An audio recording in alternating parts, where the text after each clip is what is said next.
NetSparker, the developers of a comprehensive automated web security platform that includes web vulnerability scanning, assessment, and management. NetSparker's desktop and cloud-based security solutions employ a unique and dead-accurate vulnerability scanning engine that automatically verifies vulnerabilities and provides a proof of concept. For more information, visit them on the web at securityweekly.com/NetSparker. Want to be more thorough while also working faster? It doesn't matter if you're on the red or blue team, an augmented reality overlay can enable you to be more thorough and faster at the same time.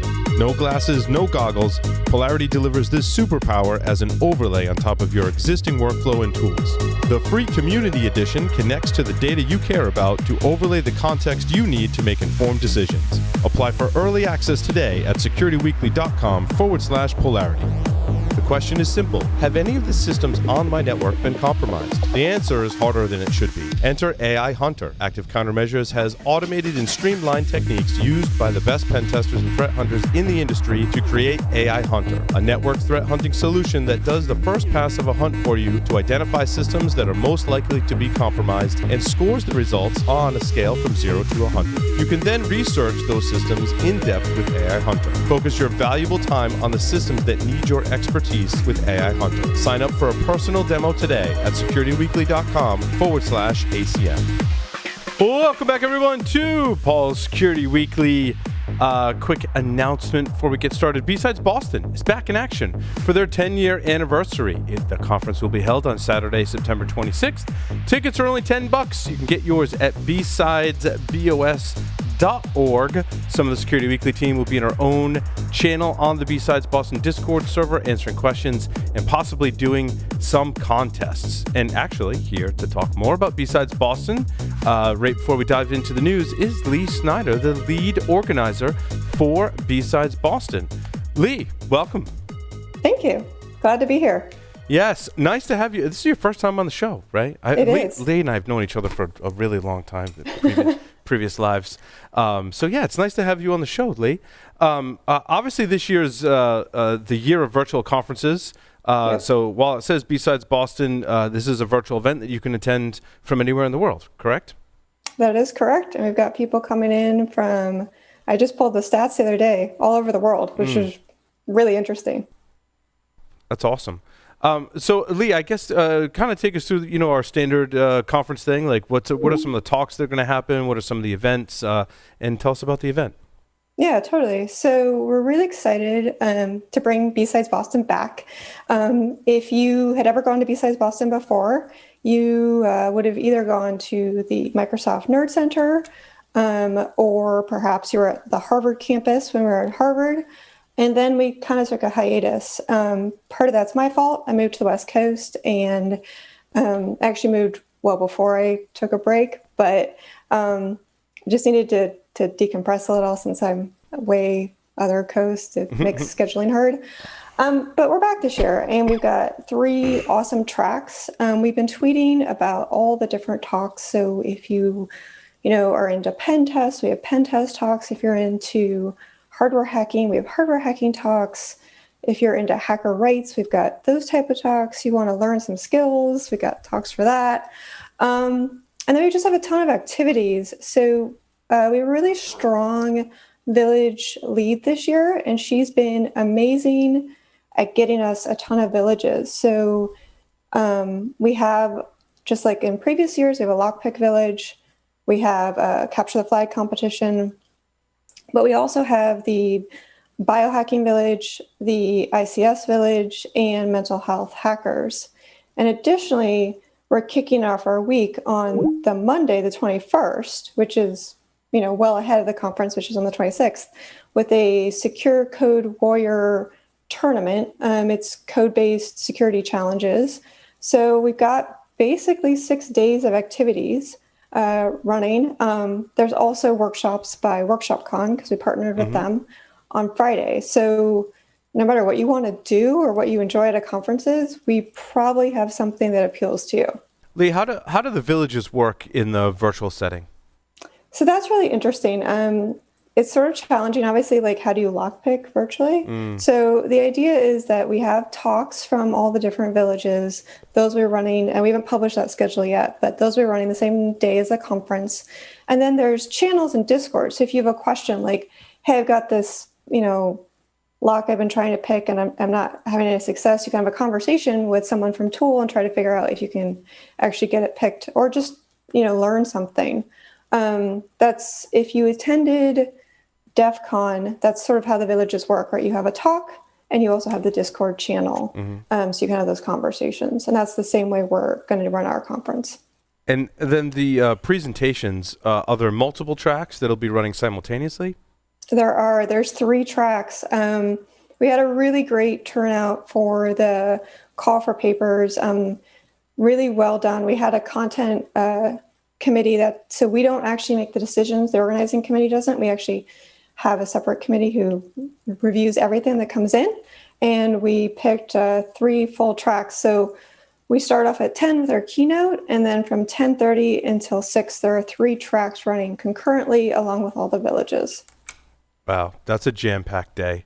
It's going to be a very jam-packed day. And as the lead from, I'm on the West Coast. So for me, it's going to be an interesting wake up, get up really early on a Saturday to hang out with a bunch of folks. It'll be fun.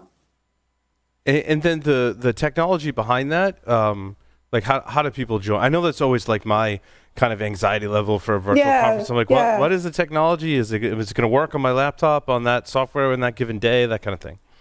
Yeah, totally. So we will actually be emailing anybody who's registered access to the Discord server early, and you can pop into the Discord server.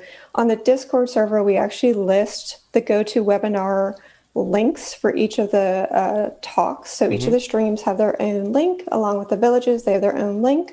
And some of our sponsors actually have GoToWebinars also running, but all that's in the Discord, and we're here to help you. I spent the first, I would say, like hour of layer 8 helping people troubleshoot connections to GoToWebinar and Discord, and that's just kind of how it works, and that's fine.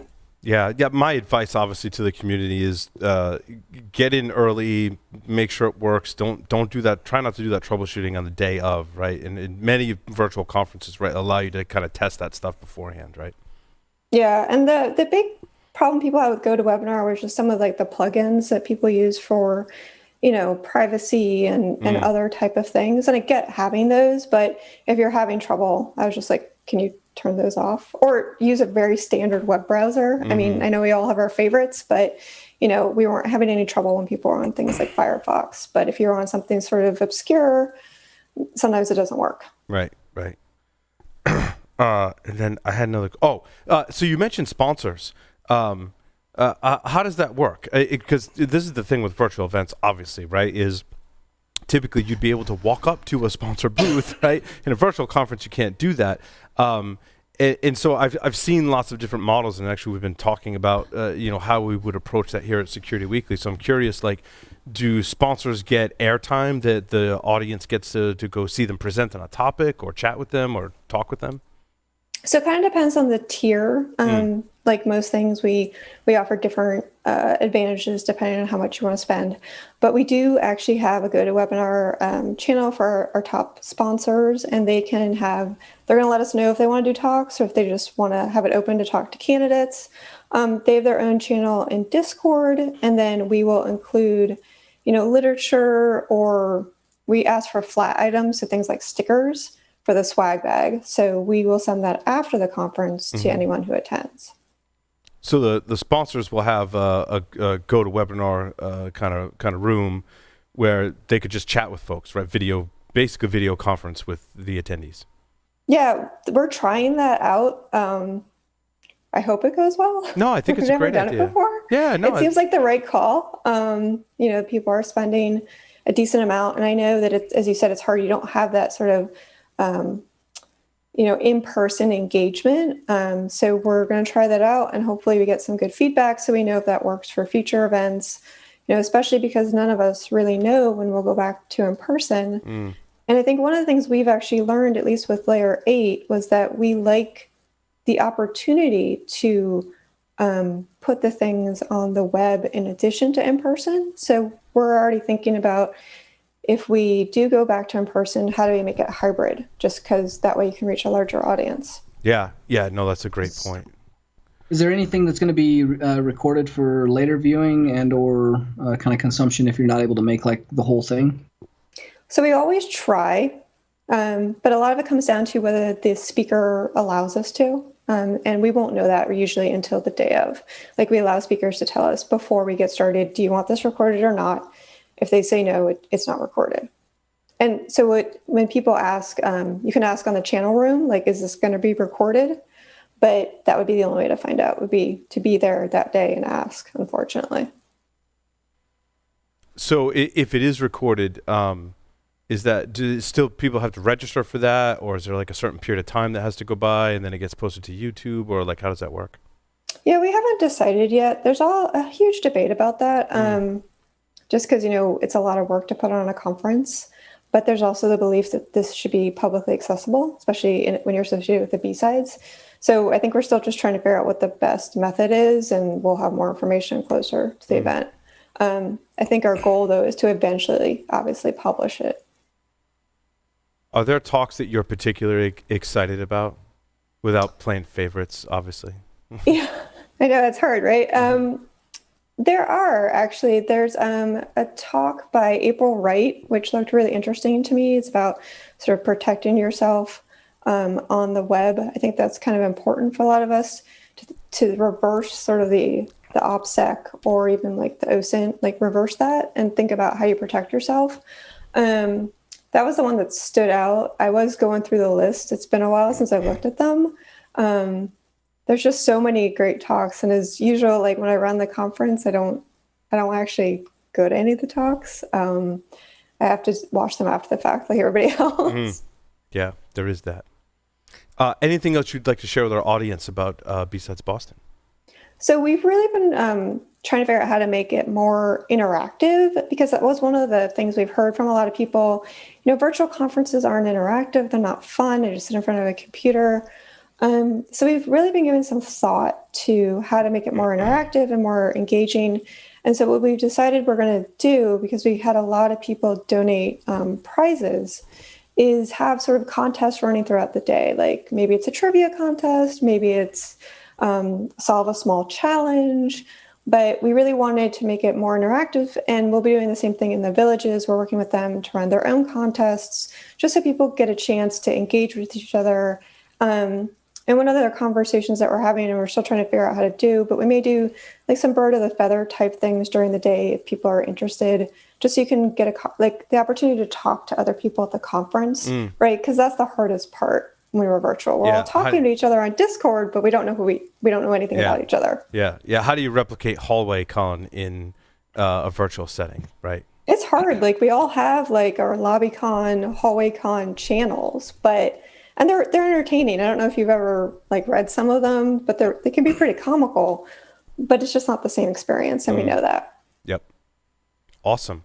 Well, we're very excited for BSides Boston, bsidesbos.org. Make sure you go there and register. It's only $10. And I mean, what else are you going to do on a Saturday in September? And it includes swag. So like, we're not just charging you. We're actually going to send you some stuff afterwards. Awesome. Lee, thank you so much. Yeah, thanks for having me. You're welcome to stay. I know I think you had to go, but you're more than welcome to stay. And we're going to talk about the security news. Nope, I've got to actually run, but I really appreciate it. And I hope to see everybody at BSides. If you want to say hi to me, my Discord alias is Leisures. So feel free to say hi directly to me and say that you saw me on the show. Happy to chat. Awesome. Thanks, Lee. All right. Thanks, everybody. All righty. Let's see. Let's dive into the stories. What do you say? Yes. Where do you want to start? Whew. There's some like last week, heavy content. Like last week in prep, and the week before I was struggling, but like this week was. Oof. There's some heavy stuff out there. Yeah. I suppose we can start with the not so technical stuff. In my defense, I added one story while we were talking that I thought was pretty fascinating too. I wanted to start with the legality of security research to be decided in the U.S. Supreme Court case. So the way I understand this is there's a case of a law enforcement officer that looked up a license plate number but was not authorized to do so, and took money for that. And so he was being charged with, well, CVE violation, which is where it kind of gets into the research aspect. The other charge was kind of interesting too. I forget what that was. I'm trying to look it up here. Violation is because he made of wire fraud, basically, right? Because he took money to do an illegal lookup of a license plate number that fell outside of the scope of his role at law enforcement. But the second charge of violating the Computer Fraud and Abuse Act for accessing state and government database to look up a license plate in exchange for money. And so it's interesting, Casey Ellis from Bug Crowd, who really needs to get on the Casey and I have been talking, just not on the show, and we need to fix that. But he says, with the appeal accepted by the U.S. Supreme Court, security researchers and technology companies are concerned with the potential for the case to turn independent vulnerability research into unauthorized access, thus a prosecutable offense if the Supreme Court rules that Van Buren's actions are in violation of CVE. It will undermine software and cloud security, according to Casey, which is kind of interesting. They only, like, every time this comes up a lot, right? Like, every time this comes up, I don't think people fully realize the ramifications and, like, the detriment that, like, there's two sides to the argument, right? But at the end of the day, this doesn't help any of the insecure software, and this doesn't help any of the vendors through this. The attackers are still going to do this. Malicious people are still going to do it. It just forces the people that have to follow the law to not have the liberty to do this at will. Yeah, I don't know. We really need an attorney to weigh in on this. We should get Jen on the show. She would love to. She would love to. We do have. John Snyder. Calling John Snyder. That was loud, Johnny. Hey, where's our phone friend? Perhaps on Security and Compliance Weekly, or maybe a separate segment, but we should get John to weigh in on this one, because my question for our attorney friends would be, is how well does the argument hold up to be charged with the CVE to basically for what this crime was, right? Is that really? If you're serious, it would be fun to get a panel of lawyers from our friends on and have the discussion. I don't know if they would innately be able to take sides, or if they're all of the same mind. But I would like to see a dialogue that's evaluating sort of both sides of the argument, but from a legal perspective. I think that would be fascinating. Yeah, and Paul, one thing, the way you spoke about it struck me, and I don't know whether that's the wording in any of the legal case, or you name it, or was your wording or paraphrasing, but you said they were charging him with violating the CVE for accessing government computer systems, looking up that license plate in exchange for money. But isn't that his day job? Like, if you're a cop and you access these systems to look these up, you are doing that while you are getting paid by the state. You're looking at stuff, and you're looking up that stuff in exchange for money. It's because it's your job. Right. Yeah, it might be the doing it for money part. But if you're doing it for your day job, you're doing it for money. Like, I'm sure he doesn't go to work for free. But that's where the unauthorized. Well, the unauthorized. Well, I mean, but he's authorized, right? He has an account. He's allowed to. So as an employee, like, you're breaking the employee agreement. Like, you're obviously not doing good employee stuff. Like, to take it as far, like, that's setting a bad precedence with, like, CVE and, like, what that can be used for. Like, it has a purpose, and lawyers are going to argue and prove one side or the other. That's what lawyers do. That's their thing. Lawyer's going to lawyer. Yeah, like, outside of that, what ramifications does it have that we don't actually see, and how does that play into, like, things like breaking into EULA, or tearing apart and modifying your laptop, or even doing pen testing against a device that you're not authorized but you're using for an engagement. Like, or how about this? If it was a federal computer system and a government employee, and the person paying was from another nation state, it would be espionage, not necessarily a CFAA violation, right? Yeah, so this could go all the way down to worse than that. Like you could end up with people being charged with terrorist acts now, and putting this under CFAA with some kind of a terrorist and abuse act. Like that's not great. It all comes down, I think, to splitting hairs, which is what the legal system is all about. Splitting hairs. There's like the laws are outdated to what the technology has become. In a lot of cases, or how we've chosen to implement government, it really comes down to how you want to interpret it, and how you want to split those hairs. But I come back to your point, Larry, and the more I think about it, it's extremely valid. Is that the crime wasn't necessarily the unlawful access to the computer system, because this person did have that access. It was what they did with the data afterwards. They basically sold it after the fact. To me, that's the crime, not accessing the computer system. If the person didn't have access to this and got in by some other means, that would be unauthorized access, and that I can see. They were authorized, but I think it more becomes about the theft of the data and how they did it afterwards. I mean, you're doing it for money as part of your day job, but you're not stealing it to go profit for it. So you share it with. Yeah. In the early days when I was first getting into this, when I was still working for that DoD organization, the only law there was on the books that was remotely close to applying was this Wire Fraud Act, which goes back to like the 30s or something like that. But I remember there was a train of thought back then that people, back then it was all, shell access, dial-ups, pop accounts, and you drop into a shell. And one of the recommendations early on is put some sort of banner on saying, use of this system is by authorized individuals only. But there was a train of thought of people that said, well, don't do that, because that implies that we've got some sort of protections or controls in place, but really we don't. If we don't have it there, it's sort of open access. I forget some of the minutia, but the argument was basically, let's leave ourselves open. I think it relates to what Larry was saying, that it's not the breaking in, or back in those days even more. It was just using the features that were available, and it was what you did once you got there. And if data exfiltration, which is where things started to go to wonky. Yeah, and Jeff, I remember even some of those conversations about some of those banners and type of stuff way back when I started, was like, never include the word welcome in your banner, because that means you're inviting them. Right, right. Welcome to our Unix shirt out of that kind of thinking, right? I remember going back and forth with attorneys and people who were supposedly in the know on banners. Oh man, there was just like this huge back and forth. It was like, oh my God, you can't say this, you can't say that. It's like, what can you say? Just the facts, man. Just the facts. It's illegal to bust this thing. So, what the hell am I talking about? Back to you guys.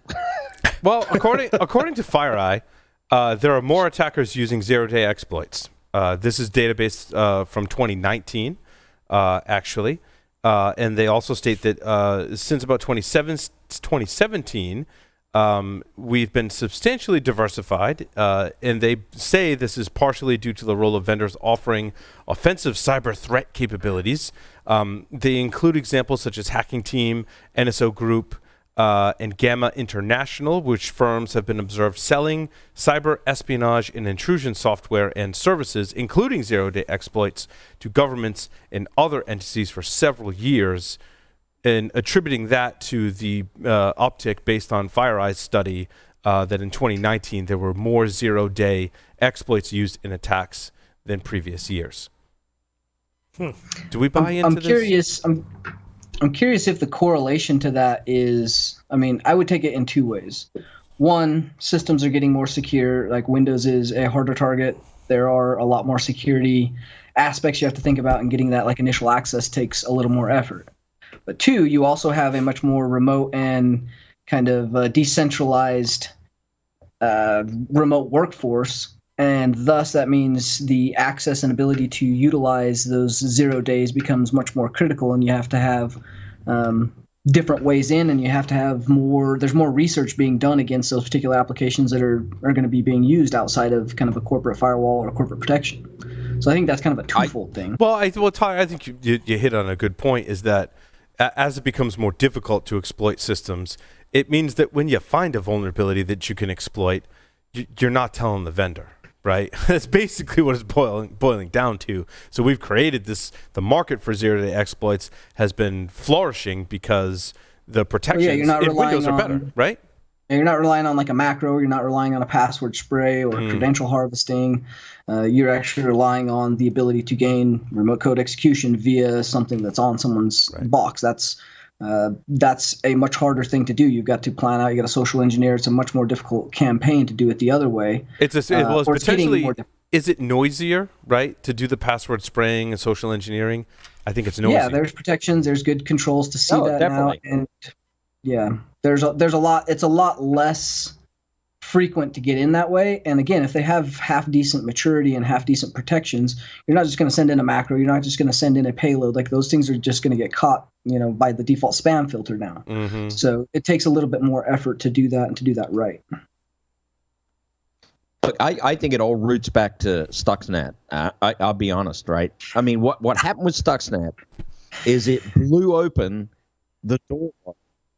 It totally opened the door for the market to develop internationally on cyber warfare. That door was closed before, but once that thing became public and it hit the streets, it was open season. And I think we've seen, a decade plus of development, and now we're seeing the fruits of that actually, become and emerge into the marketplace. And Joff, you've had the awakening of reading Kim Zetter's Countdown to Zero Day, haven't you? Did you finish that book? I have finished that book, and boy, that is, isn't it like, awesome? If there's one book I believe that every cybersecurity professional should read, that is the book. The other one would be the Phoenix Project, of course, but that is the book. And I was going to put the Cuckoo's Egg in there somewhere. Cuckoo's Egg is definitely in there too. That's my current Cuckoo's read. Egg, I actually haven't read, believe it or not, but it's on Audible, Joff. It's on Audible now. Yeah, you should definitely do this. It's also a Nova special because if it's good enough, they'll make a movie out of it. Right. And Cliff Stahl played himself. Oh, really? I didn't know that, Jeff. And I'm gonna have to go find that. That's Yeah, you can find it on YouTube. Gotta check it out then. Anyway, back to Stuxnet. I agree because basically the world watched. I mean, let's be frank. The U.S. and Israel use air quotes cyber weapons. In the book goes into great detail as to how those were used. There were zero-day exploits used in there, and basically once that cat was out of the bag, it was like, well, I mean, if the U.S. and Israel can do it, like, yeah, your gloves are off. We're going to do this behind the scenes. Exactly. And it's still happening today. It's just now there's not a book about what the new exploits are that are happening. But I think this article we're talking about is basically underscoring the fact that it's still happening today. It's a point that if the market is maturing, right? The market is maturing. It's entering. That's been a decade in development. This natural evolution and is a thing. I don't know. It's in the days, I suppose. What happened to Joff's? Yeah. What happened to your internet Too much connection, ponage, man. You're too far in space right now.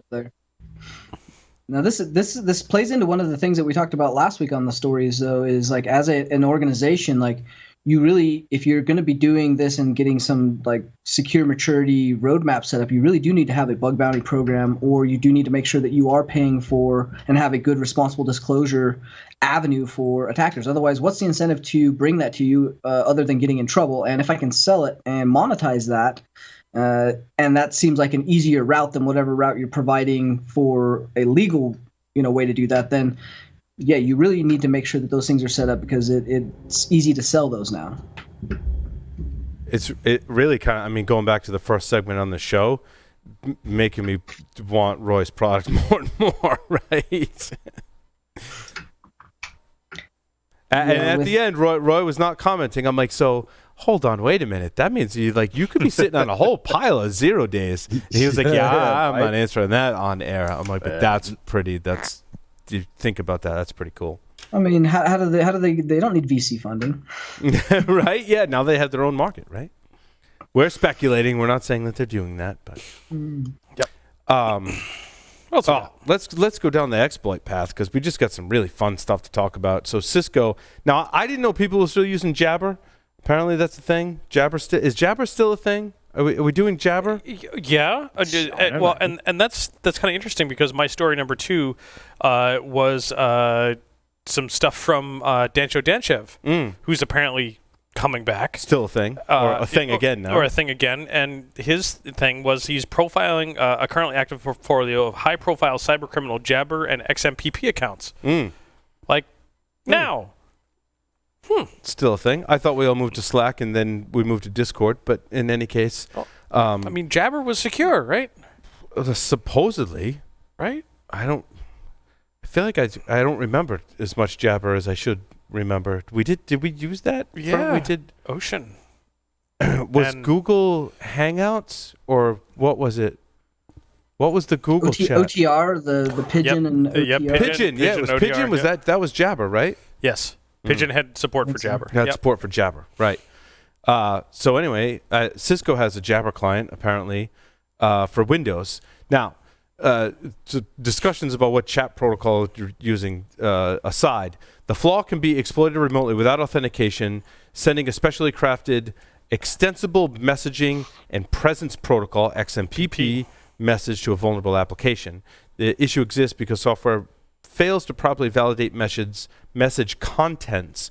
When you dig into, and I highly recommend folks go to wiki.securityweekly.com. This is episode number 666, Mark of the Beast. In there is a link to the original research, and in there, what you realize is this is a cross-site scripting attack that has remote code execution. Just like let that rattle around your brain for a minute. Because when it does, you're going to be like, I got to go read this for myself. And when you see it, you're going to be like, oh, that's what we're talking. And now, what was interesting is the CVSS score was calculated properly, right? Because like, how do you calculate? It's cross-site scripting, but there's remote code execution, right? You don't want to lean towards the cross-site scripting side in your calculation. You multiply it. Yeah, you want a 9.9 is what this one got. Yeah, so yeah, this is... Interesting. And for the record, we go back a couple of years now, but XMPP was the protocol behind the teledildonics hacking that Don Weber and I did. Oh, interesting. So it's not just a chat; it's a general communications protocol. So in this case, it was used for chat because you'd have the remote teledildonics device, and you could chat with your partner and send commands to the love machine, as it were. The love machine. You could send remote commands to the marital aid, to use the good term, I guess. And those commands were delivered in that chat window over XMPP. Interesting. And we deciphered what those commands were, and in fact could send commands that were greater than... Yeah, it's a very easily decipherable protocol. Yeah, when you read the article, it's very good. Yep. I was especially rejoiced. when it's not implemented with any security, with any encryption. Yeah, like basically you send some JavaScript over XMPP, and you can execute any binary that's executable that's on the system itself. Is one of the features. Because then it becomes... It's a feature. I mean, this is a feature. The application that's processing that XMPP message, how do they process the data? It's untrusted data, effectively. And that was some of the things that that Don and I did is the settings for vibrate went from 1 to 10 and we sent 12 type of thing. The biggest one is that we did that outside of the normal application. So you didn't need, maybe in this case, the Cisco No, you don't. client. You just send a HTTP. It's basically an HTTP, a post request. Yep. Because XMPP is basically, we used a third-party client for that, and even added people to our chat that we shouldn't have been able to add, like the president and founder of the company. Yeah, it's in the I think what Larry's animations. telling me is he used XMPP over HTTP to send a number 12 dildo? Pretty much to a fake PP. On animation start, window.call cpp function open file, and they of course calc.exe is what they open in it starts calc.exe. So yeah, definitely something to look at. Yeah, you know what? I find that so amusing because every time I'm testing my own malware, I'm always popping calc, right? Yeah. And it's kind of it's always there. It's always there. No one removes it. So it's funny. Sometimes I forget, what systems on my VMs that I've infected, and I'll crank them and the calculator pops. I was like, wow, how convenient! The calculator popped. Right? I just pwned myself. I quack myself up with my own pwnage. Oh my god! Wow. Just some awesome technical articles. Let's just hit them somewhat quickly. So, watch speculative memory probing bypass kernel defenses give malware root control. So this was a research paper.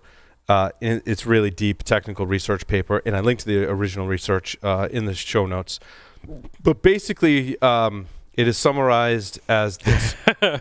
Yeah. Bear with me now. Yeah. Using speculative execution for crash suppression allows the elevation of basic memory write vulnerabilities into powerful speculative probing primitives that leak through microarchitectural side effects. Such primitives can be repeatedly probe victim memory and break strong randomization schemes without crashes and bypass all deployed mitigations against Spectre-like attacks.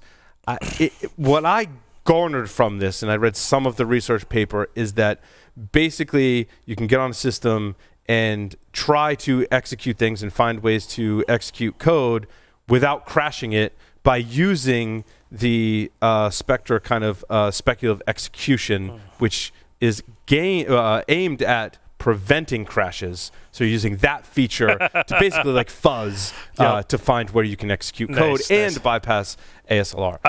Awesome research paper. And in those sentences, I found a whole bunch of buzzword bingo terms. Oh, big time buzzword. For example, speculative execution, crash suppression, speculative probing primitives, and microarchitectural side effects. Yes. So drink, and drink. Very cool. It's very, very, very cool stuff. Tyler, Jeff, did you guys read this article yet, or? No, I'm not going to. It makes my brain hurt. This one will make your brain hurt. Yes. Yeah. I love reading articles like that. Are you kidding me? I'm in. You should. I haven't read it yet. Read and report back. I mean, the fact that you're chaining stuff from the Spectre stuff is that in and of itself. Like I feel like that's still an underutilized and underpublicized, kind of just disappeared from the level of technical effort that took and like what you could gain from it.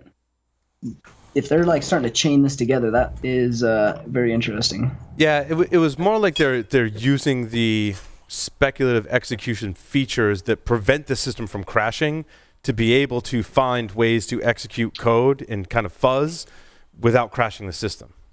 Which is kind of I thought. So, do you anticipate this is a vulnerability or a misconfiguration issue? It's a good question, Jeff. It's a good question. It's more like a design flaw, or how do you fix it? I was going to say design abuse. Weaponization of a utility. I didn't get that far in the paper for their recommendations on how this would actually be fixed.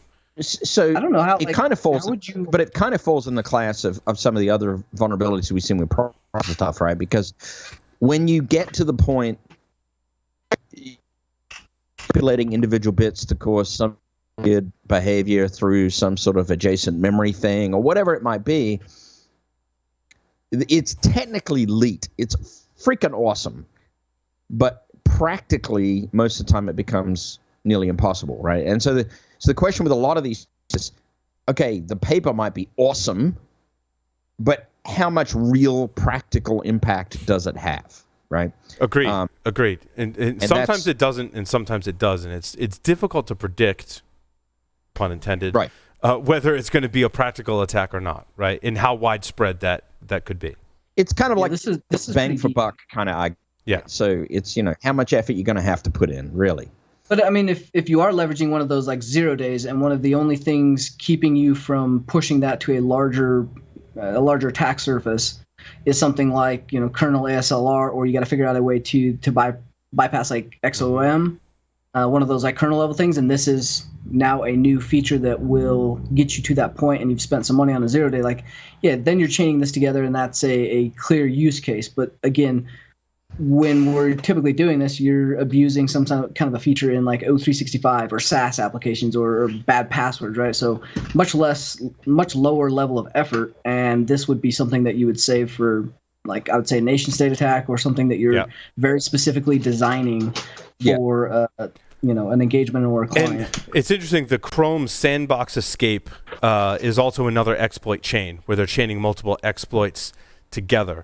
And I didn't get into deep into this article about like how the actual exploitation and execution is actually triggered. What I was kind of enamored with in this article is how the Chromium engine is structured, because there is a rendering process and a browser process. So the browser process is what interacts with the operating system. The rendering process is what allows you to have multiple tabs open, is rendering all of the JavaScript and HTML and all of those elements. And if something goes wrong in that process, the rendering process can crash, but your browser still stays alive. This is why like a tab can cause problems, and it's in a sandbox, and that's all right. You can close the tab or whatever, and the rendering process can crash, but the browser itself doesn't crash, which I thought was interesting. And the Mojo IPC connection is what I think what allows the rendering process to talk to the browser process, or the browser process to talk to the operating system. But there's inter-process communications between the renderer, the browser, and then the operating system. So now knowing all of that, which this article does a fantastic job of describing. The original post is actually from a Google blog post as to how they discovered and mitigated this vulnerability, which goes in even deeper into technical details if you want to get super nerdy. Yeah, the Google Project Zero stuff is like, oh my super god, nerdy. That blog post is awesome. This post from Medium, and I should probably call out who actually wrote this post, because Adam Jordan did a great job writing this post.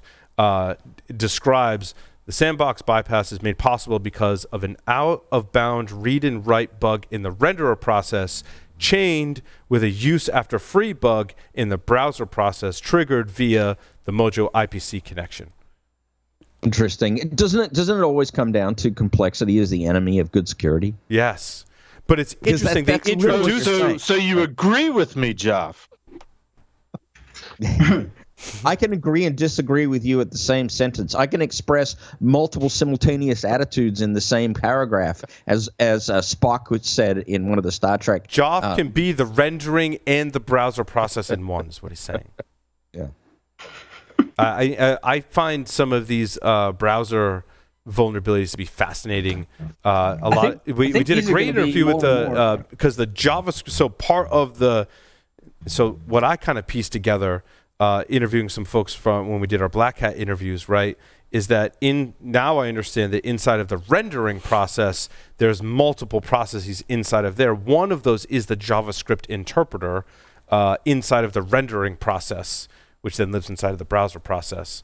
And it's super interesting. And you have different policies and stuff that those particular processes or functions can actually call and communicate in between. So those policies is usually where there's some kind of a bug. If you look at any of the updates, it's always in like one of the policies or the file write calls, or sometimes it's some of the internal memory file write impersonations.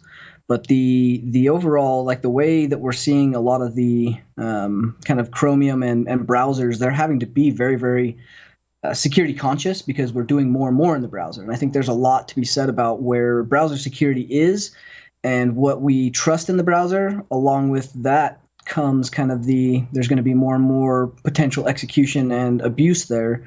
People are going to be looking at stuff because that's where a lot of the C2, that's where a lot of persistence, that's where a lot of getting stuff to work, I think, is going to happen. Like JavaScript is where a lot of our code has had to go. You got a lot of .NET to JavaScript. You've got a lot of JavaScript in like Outlook homepage attacks. You've got a bunch of stuff that renders JavaScript, and that's where really execution will have to stay on a lot of these OSs as it gets more difficult. And the other great thing that he describes is the combination of the interpreter and compiled code as well, in the just-in-time compiler for JavaScript in the version 8 JavaScript engine that's implemented in Chrome, and that leads to some of the abuses for one of the bounds checking vulnerabilities. Awesome. Yeah, this article is fantastic. From like Awesome they stuff. covered a ton of stuff that is really hard to look up Yes. and Agreed. understand at a high level. My favorite part, Google Project Zero is attacking Google's browser. Yeah, isn't that right? Like, that's- I was, and it's funny you say that, Larry. I was looking for No like holds barred, right? a credit to a researcher or third party. No, this was internal to Google. I thought that was really cool too. Yeah, very astute of you to see that as well. In 2017, this was also the same group of folks that discovered the massive Broadcom Wi-Fi bug that led to remote code execution on Apple devices, on iOS devices, chaining 3 layers of exploits deep. Right. There was a the other interesting one.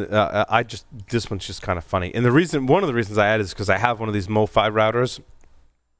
Johnny, our production engineer, knows we use it when we go to conferences. Basically, it's a 4G also Wi-Fi router.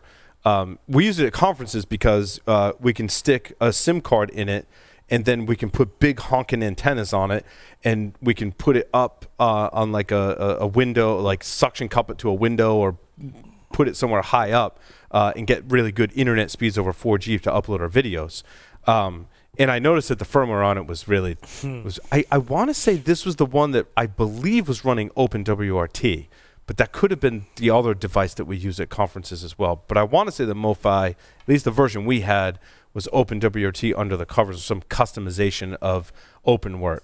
However, when you read the researcher's description of the bug in MoFi routers, it says the authentication function contains undocumented code which provides the ability to authenticate as root without having to know the actual root password. An adversary with the private key can remotely authenticate to the management interfaces as root, right? Now, they also say that technical details are not included because the vendor has not released a patch. So let's break this down. We know that the user is root that I need to authenticate as. We know that the private key can remotely authenticate to the management interface as root. So now we know where the password or the other part of the authentication comes from is the private key. My bet is that if you start reverse engineering this firmware, it's the same private key that's used in all of the firmware. So if you reverse engineer this firmware, you pull that private key, you can authenticate to all the devices. You can authenticate as root to all of these devices. That alone, while firing up strings, that's enough technical details for most of us to probably derive the exploit for this vulnerability. I'm not saying that you should use this without permission, because that's not what we advocate here. You should have permission to do this. But what I'm saying is that the good people are not the only ones reading this. The bad people are reading this too. And if you have one of these routers, it should be like ours and off inside of a travel case until such time we can power it up and upgrade the firmware. Once can we get that powered up, Johnny? Tyler, what is that? We can do that. Cat firmware pipe to grep for -- space capital begin. Yep. Capital EB, capital EL. Yeah, there's absolutely ways to look for a key. Sure. Yep. In fact, that might even be built into bin. I want to say that might even be built into Binwalk or something. Binwalk looking for an entropy. Yeah. Yes, it is. So I thought that was interesting. CVE 2020-15836. Unauthenticated command injection. Yes. What else we got? Fun with exploits. The other one that I thought was really interesting, Team TNT gains full remote takeover of cloud instances. So this is a variation on an attack. So basically, you make the mistake that we did a few years ago, and you rush to implement something in the cloud and realize that your Docker API unauthenticated is exposed to the internet. We learned this the hard way. Thankfully, we were able to minimize the damages. We talked about it on the show when it happened. We were fortunate that whoever found this was probably an automated script that was launching DDoS attacks. So we got a CloudWatch email and shut it down right away, and then did the forensics. And was like, oh, they uploaded a container. Basically, if your Docker API port's exposed, you can upload containers. What this looks like today is very interesting because the attackers are using Weave Scope which is a powerful utility giving the attackers access to all information about the victim's server environment with the ability to control including installed applications, connections between cloud workloads, the use of memory and CPU, a list of existing containers with the ability to start, stop, and open interactive shells on any of those containers. This is a legitimate tool, Weave Scope. The attackers reap all of the benefits as if they had installed a backdoor on the server. So they're basically poisoning images in Docker Hub with the hopes that you'll install those in your environment, and then those images have the backdoor. They install Weave Scope and enumerate your entire environment, and can basically take over your cloud instance. See, Paul, you weren't crazy. I wasn't. I was going to say, didn't we just talk about this tonight? I mean, come on. Right. Right. This is exactly what we were talking about. Exactly. So I was having configuration. This is configuration. I was having a hard time grokking this one because I didn't get initially that was it Weave Scope. It was a legitimate tool. Yep. I thought that was the name of the rat, which it is a rat. It's a legitimate rat. Legitimate rat. And I couldn't. And I was trying to figure out, were they gaining access to Weave Scope already installed or no? To me, it sounds like they're using the exposed Docker API to install Weave Scope. Correct. Where it wasn't. Normally installed. Yeah. So Weave Scope says it automatically detects processes, containers, and hosts. This is one of those things where people don't realize like what the hybrid kind of cloud ramifications are, and doing the federation between your internal and external. Like if you don't get that cloud right, just like your inside, this can have ramifications to the internal network as well. And the talk about the credential stealing worm within AWS that can propagate into your internal network via that, like that sounds like a really bad day in a lot of people's world. Yes, for sure. Yeah, I mean, it's basically lateral movement in the cloud. I mean, that sounds really buzzwordy, right? But it's almost like cloud hopping? It's like cloud hopping. That's a very good term for it. It is cloud hopping, yeah. Jeff? I should Jeff, are you going to coin that? Yeah. Someone register cloud hopping. Larry, get a domain. Let's get a domain going. Cloudhopping.com. It's probably already taken. Evil cloud hopping. Malicious cloud hopping. I've done. I'm done with collecting domains because it's becoming too expensive. I haven't. Cloudhopping.com is taken. It's never stopped, Larry. Hopping.cloud is available though. Hopping.cloud. Ooh, there you go. That's a nice one. Yeah, Larry and I were in a race there doing domain collection for a while. It was bad. It was really bad. Yeah. Hey, I got Enter John's mom before you did. That's just not right. Just so wrong. Larry, tell us about the Bluetooth bug. Oh, what is this dubbed? Bluetooth. You had just started Bluetooth. Bluetooth. You had just started looking into this. Yeah. I'm surprised it's not in the courseware already. Oh wait, it just dropped today. It dropped today, and I was sharing that with James Leave It All, and he's like, "God damn it."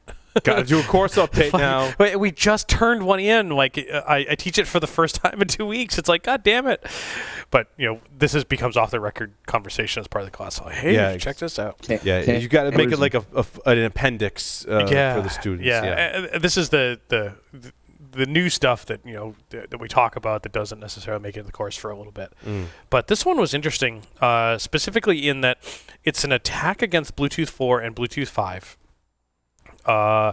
Largely resolved in Bluetooth 5.1. It didn't specify whether it was resolved in Bluetooth 4. Leveraging Bluetooth 4 and 5 to recover the LTKs, the long-term keys, by manipulating the algorithm in which those keys are determined using CTKD.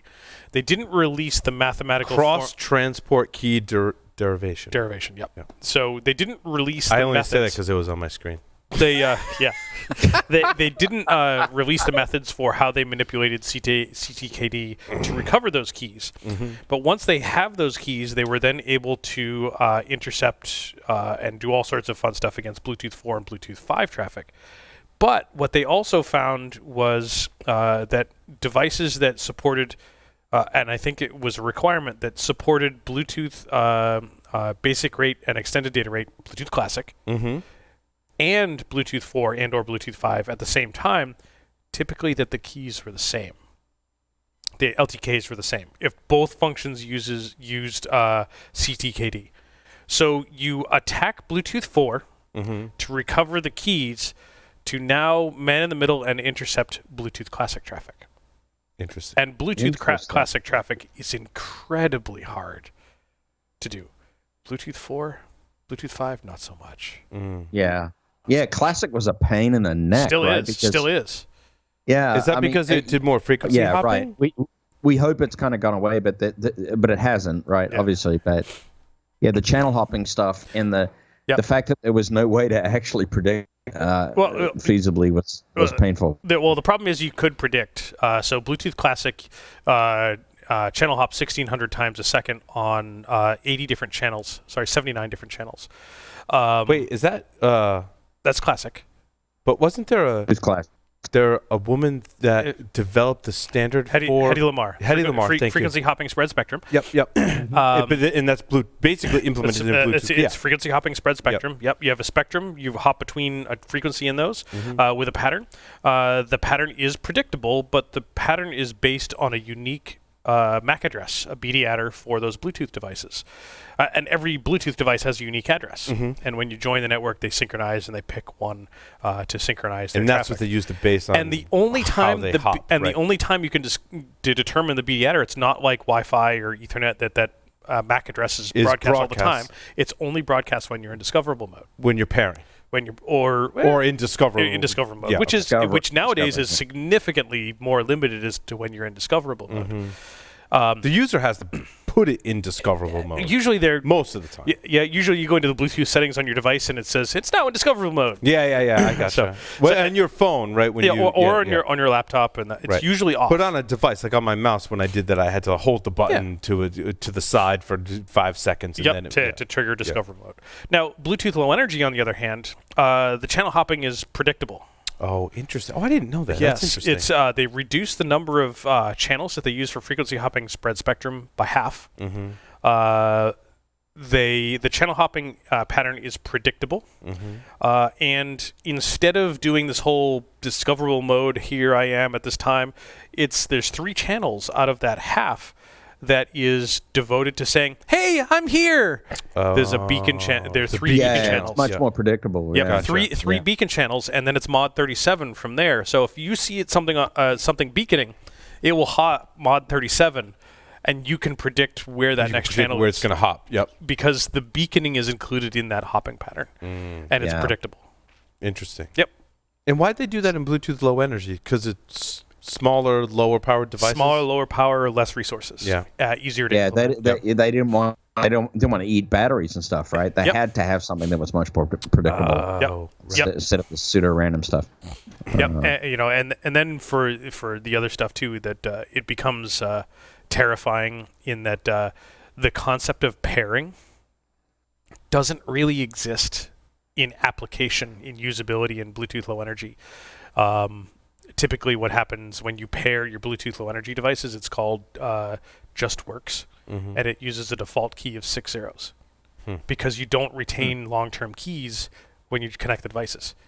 Hey, my mouse wants to send some commands to my computer, and then it disconnects because you don't touch it for a while. Those keys go away. You move the mouse, 0, 0, 0, does it. With bonding, what they referenced in the article as bonding in Bluetooth Low Energy is what you would see as pairing in Bluetooth Classic. Interesting. Where you put the keys, you store them on the device. I feel like we're bonding right now, actually. We are. I mean, if you want more in depth, you should really like pairing to me. Yeah, that too. If you want more in depth, you should really come take SANS Sec 617 exploiting wireless and ethical hacking. You should, because we spend a lot of time on this. What I know. Right segue. Eat that up for you, Larry. I know. But having said, when I saw this article, I'm like, Larry, this is all you, dude. Like, And I don't know if you had actually like seen it because it's like literally just broke. You sent it to me and I'm like, have you seen this? I'm like, nope, but I'm on it because I know what I'm doing for the next 2 hours. It's awesome. Yep. Fantastic. Hey, I effectively had one measly story. Can we talk about it? I thought you had two. I was just going there. Well, Jeff, I added the second one later. But we don't need to bring up that one. I see how it is, Jeff. General Keith Alexander. Yeah. I want to say in Countdown it was in a different book that I was reading that talked about went into actually some detail as to the changes and influence that General Keith Alexander had when he was the head of the NSA, correct? Director, thank you. Director of the NSA. I knew I did something wrong when I said that. Director of the NSA. In basically forming, was it Keith Alexander that formed the first TAO? I believe so. Was that it Sandworm? Was after my time. Was that Sandworm? It might have been Sandworm. I think it was Sandworm that was talking about that. Yeah. Mm-hmm. But so this made the news on the little NSA alumni mailing list that I'm on, and of course somebody also responded, and I posted it on the Discord server that Snowden tweeted about it, saying, "It turns out, hey Alexa is short for hey Keith Alexander." Yeah, interesting. That's a stretch. Yep. So Keith Alexander is now on Amazon's board. Yes. So the news is he's joined Amazon's board, which is an interesting post DoD. Everything he did at NSA that we're struggling to determine exactly what it was, and now he's over at Amazon, which I've been thinking lately, and this sort of relates, but the last week or two I've been thinking, the future of the world may not be countries and nation states. It may end up being several large companies like the Amazons and the Googles and the Facebooks.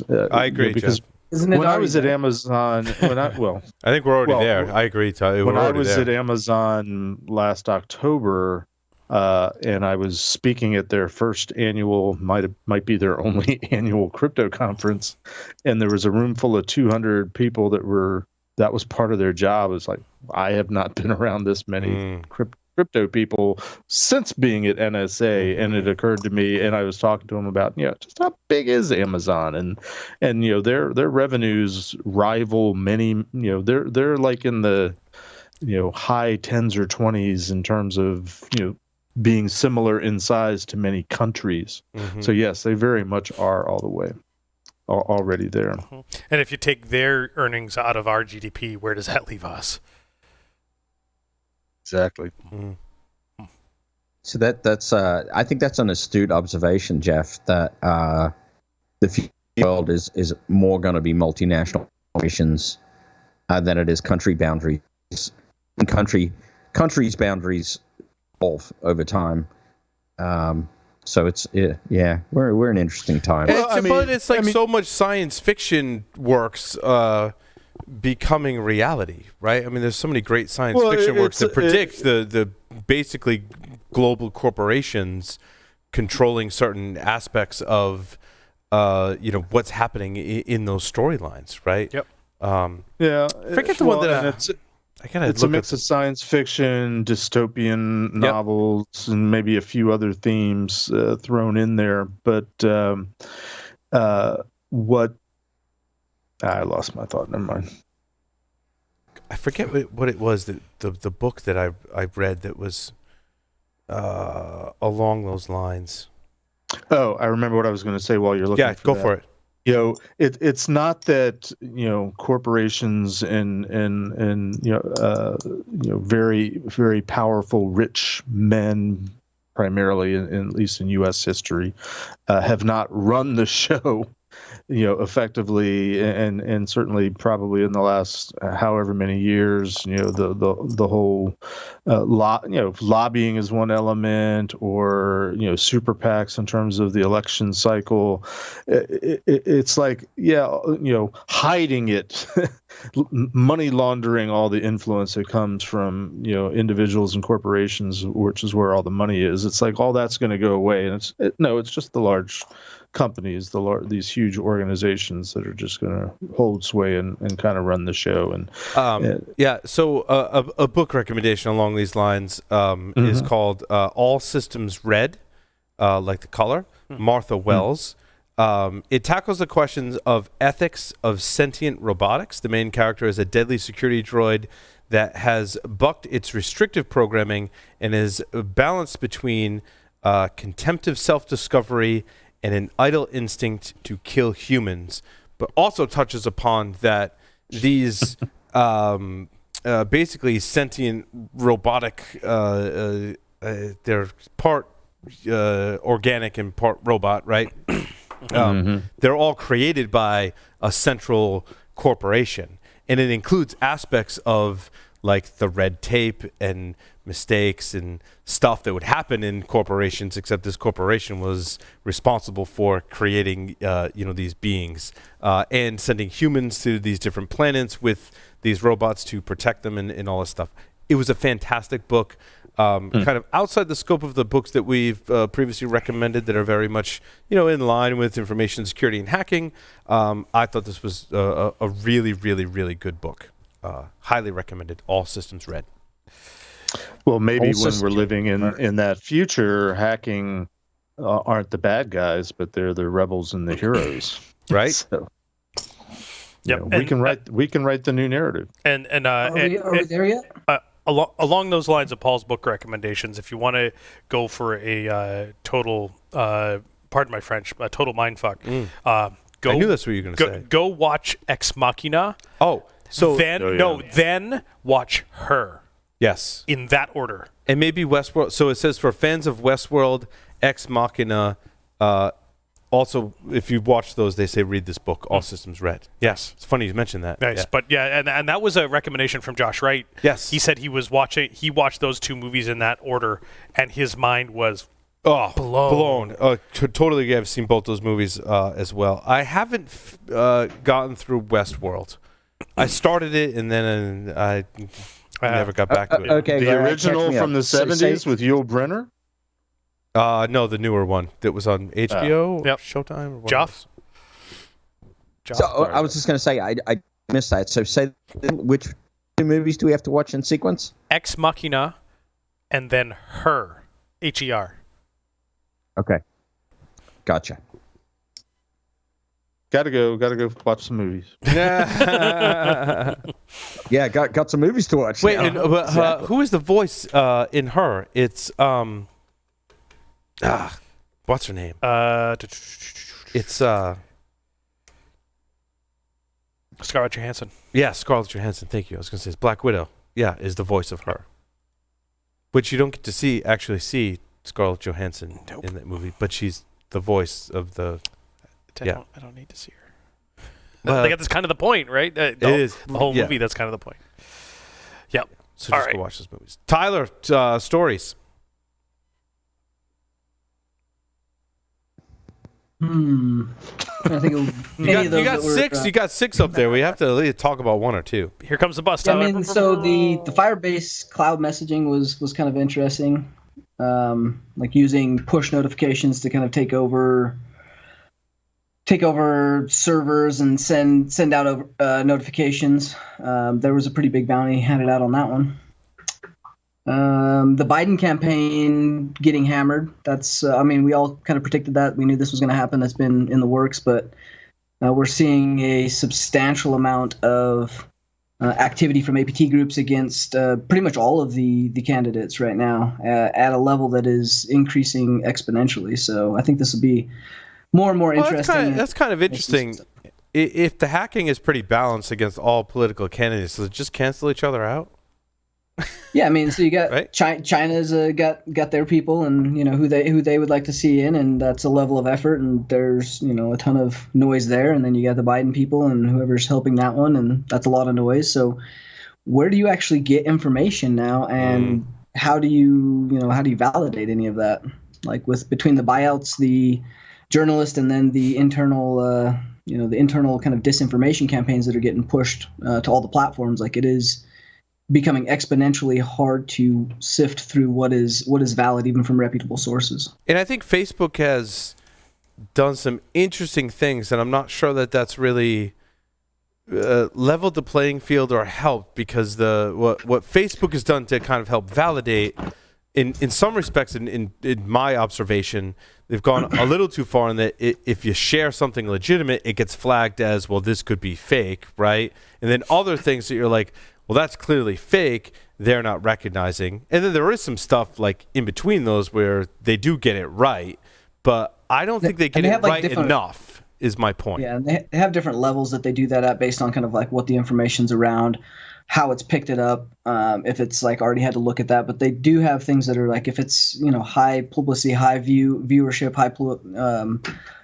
just kind of a high overall cause and effect, they're doing a pretty good job of like really trying to buckle that down. And again, like it's an enterprise, it's a corporation. They can do whatever the hell they want on their platform. It's right. kind of their right. So the whole free speech and all of that stuff, and people just have to realize like what this is and what they've signed up for with the terms of service. So, and along those lines, I heard that some hacking videos on YouTube are and they're moving to OnlyFans because YouTube is. Sam was telling us about this before the show. Like, yeah, that's a big deal. Because a lot of content's being removed, and there's a whole effort to try and like preserve a bunch of that content and like figure out a way to do that, or have an educational line, or get those accounts kind of upticked. Because you have to be at a certain viewership, subscriber level, and or have a legitimate reason that's been validated. Otherwise, all the hacking stuff's just coming down. It's interesting. I think that's why some of our stuff hasn't gotten pulled down, because it's part of it is in my, and this is just me speculating, I have no insider knowledge, because Google does not share how they do any of that scoring or ranking or categorize any of their content, because if they did, people would figure out ways around it. But my guess is once you reach a certain level of subscribers and number of videos that haven't been flagged, you're treated differently than newer channels. Like if you're a new channel on YouTube, like good luck, basically, because they've got no historical data to feed in their ML algorithms to help determine whether the content's good or bad, right? So that's helping our scoring, and I think that's why years ago we had issues, because we just basically hadn't built up enough clout to say that, to basically help our score, that we produce legitimate videos. 99% of the time we don't get flagged for copyright, we don't get flagged for any inappropriate content or anything like that, therefore like we're good. Getting anything done now on YouTube is like, there's so much noise and there's so much being shut down, especially with the campaign stuff coming up. There's a huge effort from we'll say all of the social media platforms. Yep. And again, like it's getting really hard for them, because even I think the Forbes article I linked to, doing some research into how these are happening. Like there's legitimate companies being hired to run these, campaigns, these media campaigns, these news outlets. They're legitimate places, and they think they're doing legitimate work, and they're being paid from legitimate shell companies. So how do you tell what is legitimate work from, not legitimate work? If you're being hired, you do your background, you do your due diligence. Like you're dealing with nation state level actors that are, getting better at how they got caught last time. They've already been at this one time, and so I think this is going to be a very interesting. Tyler, you've got celebrities that are involved in class action lawsuits against YouTube, like Steve Wozniak, because the YouTube didn't take down content fast enough, and so YouTube's like, well, we got to take down content faster now, right? And then that makes it harder for new content, and so basically that means YouTube is basically shitting on their content providers, just. Because and then they're not going to make everybody happy either, right? No. Like you've got that, and then you've got the free speech people saying like, why are you monitoring and like taking the speech and thinking that that's a free speech outlet, that they should be allowed to do whatever the hell they want. And that adds a whole nother aspect. And then you get the the conspiracy theories behind it, the lobbying, and there is a lot of that happening. But I think from a general standpoint, most of the social media platforms are really trying to take a middle ground, because they have no other option. Otherwise, it'll end badly for them. Yeah, I mean, well, it's about survival. I mean, look, my opinion right now with the net accumulation of surveillanceism and everything that has happened in the past decade or so is that social media, on balance, is a negative to society. It in fact is damaging everything in its path. And I think it shouldn't exist more, in my opinion. I'm very, very opposed to the way social media is headed. And Jeff, I agree. And it's one of the reasons why we've changed some of our strategies here at Security Weekly to the point where, guess what? Our primary outlet to post our videos now, to get them out on social media, is we post them to S3. Because the other outlets are just they're too unpredictable, right?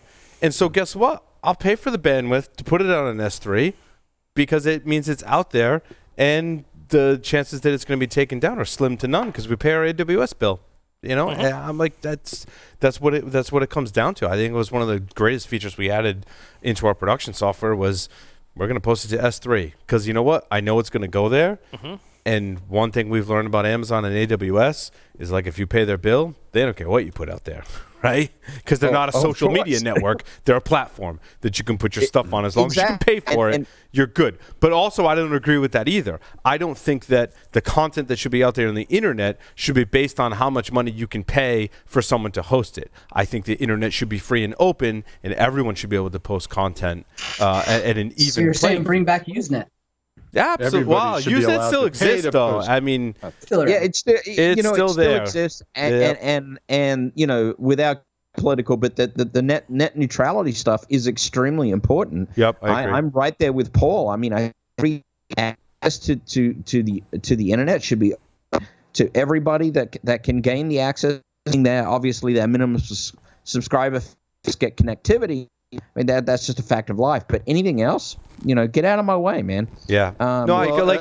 Just because we can pay our AWS bill, if other people have hacking videos, they shouldn't have to pay to get those out on the internet, right? Like, we should have access to all of the videos, and we should let the users decide. The information wants to be free, The information should be free, and the users should decide which they want to consume, right? It shouldn't be based on how much you can pay. And that's really the crux of the issue with net neutrality.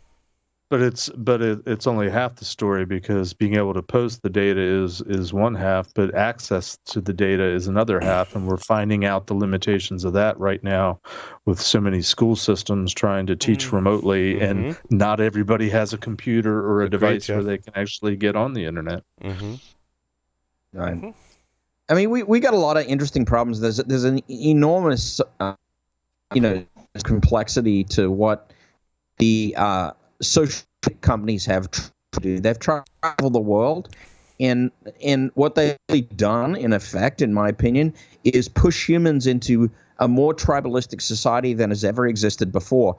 Because all politics, all opinion is ultimately local, and you cannot level the playing field that way. In fact, you just end up pissing people off, and I think that's what we're living today, which is, it's really horrendous. It's going to be interesting to see how the big companies on the internet actually ultimately respond, whether they'll be able to grow up, whether they'll be able to truly reflect localism in its appropriate form without encouraging this diverse tribalism, and that's a very, very tough issue. Agreed. Well, on that note, let's go watch those movies. Let's go watch those movies. Everyone has homework. We've got lots of great book and movie. We got homework recommendations. Yep. And I'm gonna go listen to Cuckoo's Egg on the way home from the studio. Right? It would be. I read that. Jeff, to your point, I actually read a physical book of the Cuckoo's Egg and did not listen to it, and I'm actually kind of excited to be able to go listen to it, because it's good so far, and watch it. And so, as Jeff said, there was watch it. Yeah, you can watch the movie of it. My kids. I should have just dropped it in the Discord, which I will do now. Yeah. So Paul, same with your kids. My kids this summer got turned on to audiobooks because we were in the car for a bunch of time, and I said, "Hey, how about we listen to a book?" Kids love audiobooks. They really do. Corinne was very much. At 12, she's very much, no, I want to listen to this genre of stuff. It's like fiction with cats and nothing else. And I said, all right, we'll try this book and see if you like it. And she's like, that was not something I would have picked, and it was amazing. I'm like, great, well, let's go listen to this. And she had a summer reading list. And I think they fucked up the summer reading list at the end of the last school year, because the summer reading list was like, read this, read this, read this. And the first one on the list was Trevor Noah, Born a Crime. But when you click on the link, it brought you to the Jim Thorpe book. Mm-hmm. But we read Trevor Noah, Not a Crime, Oh, Born a Crime. And we listened to that as a family in the car, which, of course, I had forgotten about how much language is in there for our 7-year-old. Yeah. So she's heard it all now. And then they said, that was really good, and it really made them think and understand. And then the next book we did, which they both loved and can't wait for the sequel, Ready Player One. Oh, yeah. And Ready Player 2 is coming out very soon, also read by Will Wheaton. Yeah. Oh, really? Yes, also being read by Will Wheaton. My 2 younger ones really love the science fiction genre. Yep. My oldest, not so much. He listens to very different. He's more about the nonfiction, sports kind of educational stuff. The 2 younger ones love science, so I had them listening to Hitchhiker's Guide to the Galaxy. Nice. We listened to the book or watching Yeah. the movie kind of like at the same time, so they could kind of like grok what's going on. And they absolutely love. Oh my gosh, you're gonna love this. And like, oh, they kind of like moaned and groaned, and then once they got in, they're like, oh, that's really cool. Yeah, same Yeah. with both of ours. Like, and you know what? No easier way to shut those 2 kids up in the car than to put on an audiobook. Right. Silence. Yeah. Silence. I've had my youngest in the car going, guys, shut up. I'm trying to listen to Dad's book, right? And I'm like, oh, that's huge win. Huge win. Yep. So thank you, everyone, for listening and watching to this edition of Paul's Security Weekly. Larry, take us out. Over and out.